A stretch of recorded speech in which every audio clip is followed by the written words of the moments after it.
இரவு நேர பிரதான செய்தியின் தலைப்பு செய்திகள். தோட்ட தொழிலாளர்களின் சம்பள அதிகரிப்பு தொடர்பான ஒப்பந்தம் கையெழுத்தானது. நவீன தொழில்நுட்பத்துடன் கல்வித்துறையில் பாரிய மாற்றம், பிரதமர் அறிவிப்பு. 60% பேருந்து சாரதிகள் போதைக்கு அடிமை. இணையவழி ஊடாக பண மோசடி, பொதுமக்களுக்கு எச்சரிக்கை. டிட்வா சூறாவளி நிவாரணம், நஷ்டஈடு வழங்கும் பணிகள் இறுதி கட்டத்தில். செய்திகளை வாசிப்பவர் ஜெகதீஸ்வரன் மனிஷா. 200 ஆண்டுகால உழைப்பிற்கு அங்கீகாரம். தோட்ட தொழிலாளர்களின் 1750 ரூபாய் சம்பள உயர்வு ஒப்பந்தம் கைச்சாத்து. இலங்கையின் பொருளாதாரத்தை தாங்கி நிற்கும் மலேக பெருந்தோட்ட மக்கள் இந்நாட்டிற்கு வருகை தந்து 200 ஆண்டுகளை கடந்தும் இன்றும் அடிப்படை வசதிகளற்ற லயன் குடியிருப்புகளிலேயே வாழும் அவலம் நீடிக்கிறது. இரத்தத்தையும் வியர்வையையும் சிந்தி உழைக்கும் மக்களுக்கு ஒரு நியாயமான ஊதியம் என்பது பல தசாப்தங்களாக போராட்டங்களுக்கு மத்தியிலேயே சொற்ப அளவில் கிடைத்து வந்தது. கடந்த எத்தனையோ அரசாங்கங்களும் அரசியல் கட்சிகளும் மலேக மக்களை ஆண்ட போதும் சம்பள உயர்வு ஒரு கேள்விக்குறியாகவே இருந்தது.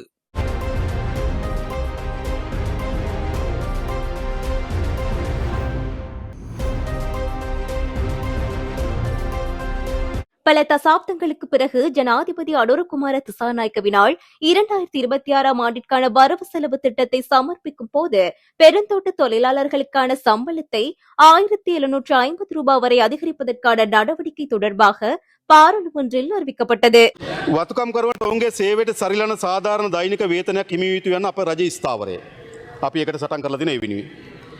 දැනට ගෙවුණු ලබන දෛනික අවම වැටුප වන රුපියල් 1350 2026 ජනවාරි මාස සිට 1550 දක්වා වැඩි කිරීමට යෝජනා කරනවා. නතර වෙන්නේ නැහැ තාම. එතකොට 1350 1550ක් ලෙස වැටුපක් ලැබෙනවා. තවද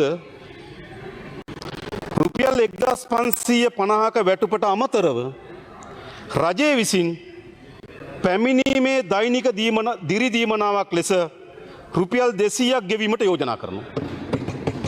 සමාගමේ 1550ක් දෙනවා, රජයෙන් 200ක් දෙනවා, 1750ක වැටුපක් ලැබෙනවා. இந்த சம்பள உயர்வு கம்பெனிகளின் நிபந்தனைகளுக்கு அப்பாற்பட்டு தொழிலாளர்களின் கைகளை சென்றடைய வேண்டும் என்ற எதிர்பார்ப்பு நிலவிய சூழ்நிலையில் பெருந்தோட்ட தொழிலாளர்களின் வேதனத்தை 1750 ரூபாவாக உயர்த்துவதற்கான உடன்படிக்கை பிராந்திய பெருந்தோட்ட கம்பெனிகள் மற்றும் பெருந்தோட்ட சமூக உட்கட்டமைப்பு அமைச்சு ஆகியவற்றுக்கிடையில் இன்று கைச்சாத்திடப்பட்டுள்ளது.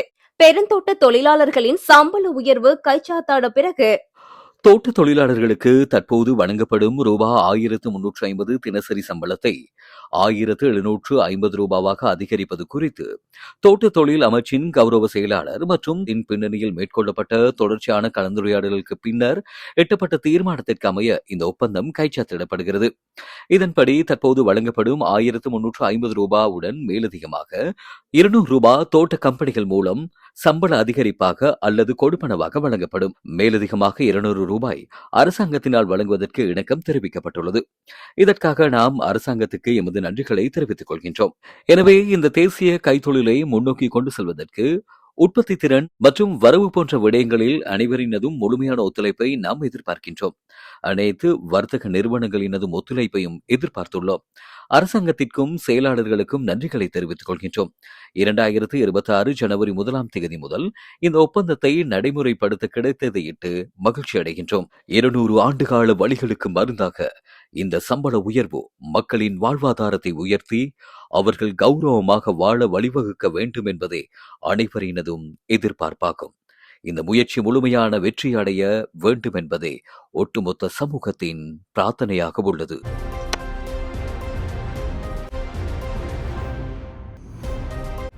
இலங்கையின் கல்வித்துறையை நவீன தொழில்நுட்பத்தின் ஊடாக அடுத்த கட்டத்திற்கு கொண்டு செல்வதாகவும் அதே நேரம் மாணவர்களின் பாதுகாப்பை உறுதிப்படுத்தும் வகையில் முறையான டிஜிட்டல் கல்வி முறைமை அறிமுகப்படுத்தப்படும் என்று பிரதமர் ஹரிணி அமரசூரிய தெரிவித்துள்ளார்.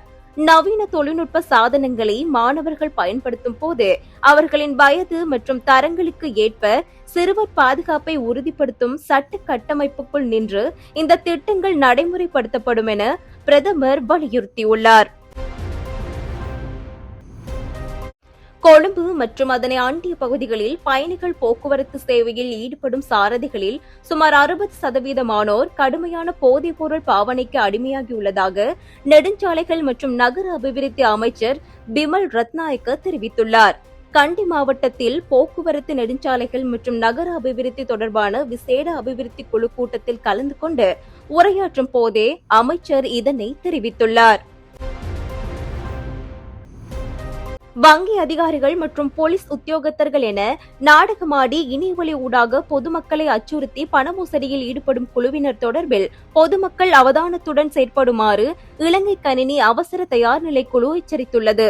இலங்கையில் அண்மை காலமாக குறுஞ்செய்திகள் மற்றும் இணையவழி ஊடாக திட்டமிட்ட முறையில் முன்னெடுக்கப்படும் நிதி மோசடிகள் தொடர்பில் அவதானமாக இருக்குமாறு பொதுமக்கள் அறிவுறுத்தப்பட்டுள்ளனர். சூறாவளியினால் பாதிக்கப்பட்ட மக்களுக்கான நஷ்டஈடு மற்றும் நிவாரண உதவிகள் வழங்கும் செயல்முறை தற்போது நிறைவடையும் தருவாயில் உள்ளதாக பொது நிர்வாக மாகாண சபைகள் மற்றும் உள்ளூராட்சி அமைச்சின் செயலாளர் ஆளுக்கு பண்டார இன்று தெரிவித்துள்ளார். அரசாங்கத்தினால் 3 பிரதான பிரிவுகளின் கீழ் இந்த நஷ்டஈட்டு தொகைகள் வழங்கப்பட்டு வருகின்றன. மேலும் எஞ்சியுள்ள நஷ்டஈட்டு தொகைகளை விரைவாக வழங்கி முடிக்க அனைத்து தரப்பினரதும் ஒத்துழைப்பு அவசியமாகும் என அவர் மேலும் தெரிவித்துள்ளார்.